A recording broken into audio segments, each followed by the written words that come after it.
साधारण हेतुवादटा है निज संविधान को भल पाइबा। नमस्कार आपण समस्त उत्कृष्ट परम को स्वागत करछि हेतुवादी अछन्ती रेशनलिस्ट कहउछन्ती जे निजको समस्त संविधान संविधान खाली चिल्लउछन्ती संविधान सेठू आरंभ करिकी आउरी बहुत राजनेता अछन्ती जो माने कि सकाळ उठले संविधान संविधान रे एटा लेखा अछि संविधान रे एटा अछि सब संविधान से जिनसडा अछि संविधान संविधान खाली कहन्ती। तो आमे आज देखिबा संविधान रे एक्चुअली आ हिंदू हिंदू मानकू निकृष्ट देखिबा हिंदू मानकर परंपरा नीति को विरोध करिबा आउ संविधान आडुआड़ रे करिबा सेमानकर मुख्य काम। तो आज देखिबा हमर हिंदू मान्यता आउ जो परंपरा अछि हमर जो सनातन धर्म अछि सेगुडा को केमिति हम संविधान रे पूरा परिलिखित हेछि जोडा बाबा साहेब आंबेडकर द्वारा हेछि। तो आमे स्टार्टिंग करिया पूर्वरु गोटे मोदी जी गोटे भाषण टे सुनिबा। माता सीता, हनुमान जी, भगवान बुद्ध, भगवान महावीर, गुरु गोविंद सिंह जी सभी के चित्र हैं। ये ओरिजिनल संविधान में लाया हूँ। बहुत से यंग लॉ स्टूडेंट भी यहाँ पर हैं। देखिए मैं कुछ ही चीज दिखाना चाहता हूँ, आप चाहते हैं कि आप लोग देखें। ये देखिए फंडामेंटल राइट्स के ऊपर किसकी फोटो है? प्रभु राम अयोध्या लंका के विजय के बाद लौट रहे हैं माता सीता और लक्ष्मण के साथ। ये देखिए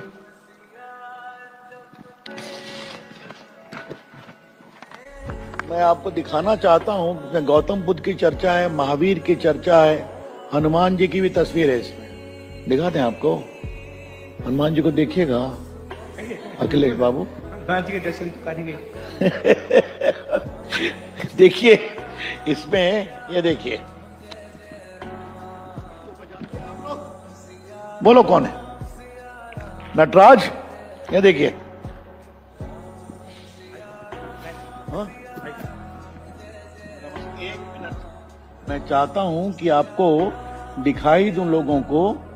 नटराज हो गए और इसमें आगे हनुमान जी की भी तस्वीर है। ये देखिए, जय हनुमान ज्ञान गुण सागर। देख लिया?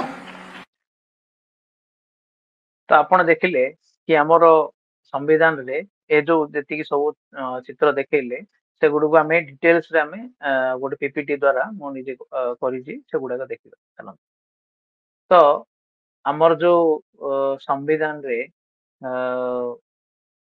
जो जिनस जोटा अछि सेटा आपण देखिबे कि भारतर जो संविधान और हिंदू मान्यता एक्चुअली जो संविधान रे आर्ट जो करथिले तांको ना होची नंदनाथ बोस सेथि मैं तांको आर्टिस्ट नेथिली से कि हमर शांति निकेतन रे थिले सेठू सेमान तांको डका हला डाकी कि से जेति कि भारतर जो जो संस्कृति ऊपर तार सब से बने।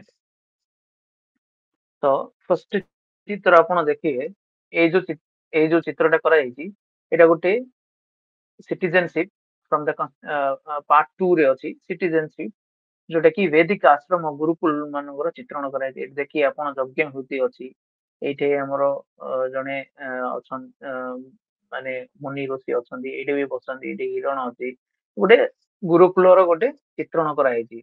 माने हिंदू धर्म टोटली अभिन्न नुहे जोटा कि भारत समाज रे किमिति नागरिक माने रहिबे से प्रकार रो एठे एक्सप्लेनेशन दिया है जोटे कि शांति सबु सौहार्द रे गोटे आश्रम रे रहिबे गुरुकुल। सेकंड चित्रटी आपण देखिबे पार्ट 3 रे फंडामेंटल राइट्स रे आसी भगवान राम माता सीता और लक्ष्मण महाराज जी सब गुडा को माने रावण ये करिकी डंगा रे फेरुचंदी समान। तो भगवान राम को फंडामेंटल राइट्स रे हमर मौलिक अधिकार रे भगवान राम को चित्रण कराई। और जो व्यक्ति माने भगवान राम को न करूचंदी हिंदू धर्म को न करूचंदी से माने ए जो संविधान रे जो चित्र कराइतले ता ऊपर कोन कहिबे। थर्ड आपण आउड देखंतु जोटे कि पार्ट 4 रे directive principle of state policy जो थे कि भगवान कृष्ण गीता गीता रे भगवत गीता अर्जुन को कहउचंदी ଶ୍ରୀକୃଷ୍ଣ ପ୍ରୋପାଉଣ୍ଡିଂ ଗୀତା ଟୁ ଅର୍ଜୁନ ଯୋଉଟା ବି କହୁଛନ୍ତି ଷ୍ଟେଟ୍ ଆମର ଇଏରେ।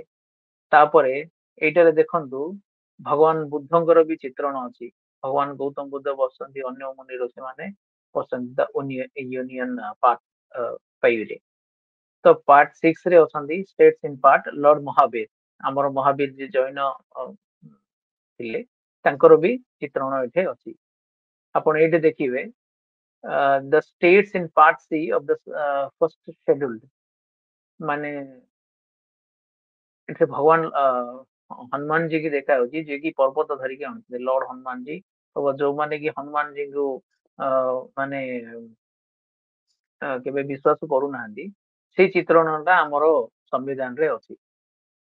ତାପରେ ଏଇଠି ଦେଖିବା ପାର୍ଟ ଇଏରେ କି territories in part D and other territories, ବିକ୍ରମାଦିତ୍ୟଙ୍କର ବି ଏଠି ଚିତ୍ର ଅଛି, ଯୋଉଟା କି ଆମର ବିକ୍ରମାଦିତ୍ୟ ଯିଏ ଥିଲେ କି ତାଙ୍କ ହିସାବରେ ଆମର କ୍ୟାଲେଣ୍ଡର ବି ଅଛି, ଯିଏ ମହାନ ଶକ୍ତିଶାଳୀ ରାଜା ଥିଲେ ତାଙ୍କର। ତ ଏଇଠି ନାଳନ୍ଦା ୟୁନିଭର୍ସିଟିର ବି କରାହେଇଛି ପାର୍ଟ 10 ରେ ଦେଖନ୍ତୁ, ନାଳନ୍ଦା ୟୁନିଭର୍ସିଟିର ବି ଚିତ୍ରଣ କରାହେଇଛି। ତ ଏଇଠି ଆମର ନଟରାଜ ଯୋଉଟା କି ଆମର ବର୍ତ୍ତମାନ ଲ ମିନିଷ୍ଟର ଦେଖଉଥିଲେ କି finance property and contract and suits, ଏଇ ଯୋଉ ଆମର କନଷ୍ଟିଟ୍ୟୁସନ ରେ ତ ଭଗବାନ ନଟରାଜଙ୍କର ଶିବଜୀଙ୍କର ଏଠି ଚିତ୍ରଣ କରାଯାଇଛି। ତ ଏଇଠି from 13 trade commerce and intercourse within territory of India, Bhagirathi penance, Bhagirathi जो ଆମର ଭାଗୀରଥୀ ଯିଏ ଗଙ୍ଗାକୁ ଉପରୁ ଆଣିଥିଲେ, ଡିସେଣ୍ଡେଣ୍ଟ ଅଫ ଗଙ୍ଗାକୁ ଯିଏ ଆଣିଥିଲେ ଭାଗୀରଥୀ, ତାଙ୍କର ତପସ୍ୟା, ପେନେନ୍ସ ମାନେ ତପସ୍ୟା କରିକି ସେ ଆଣିଥିଲେ, ଯୋଉଟା କି ଆମର ଏଠି ଏଇ ଚିତ୍ରରେ ଆପଣ ଦେଖିପାରୁଥିବେ। ଏଇଠି ଏଇଠି ଦେଖନ୍ତୁ, ଏଇଠି ଯୋଉ ଜଣେ ମୂର୍ତ୍ତି ଛିଡା ହେଇକି ଗୋଡ ଇଏ କରିକି ଅଛନ୍ତି, ସିଏ ହଉଛନ୍ତି ଭାଗୀରଥୀ, ଯୋଉଟା କି ଆମର ମହାବଲୀପୁରମରେ ବି ଆର ଚିତ୍ରଣ ଗୋଟେ ଅଛି ଚେନ୍ନାଇ ପାଖରେ।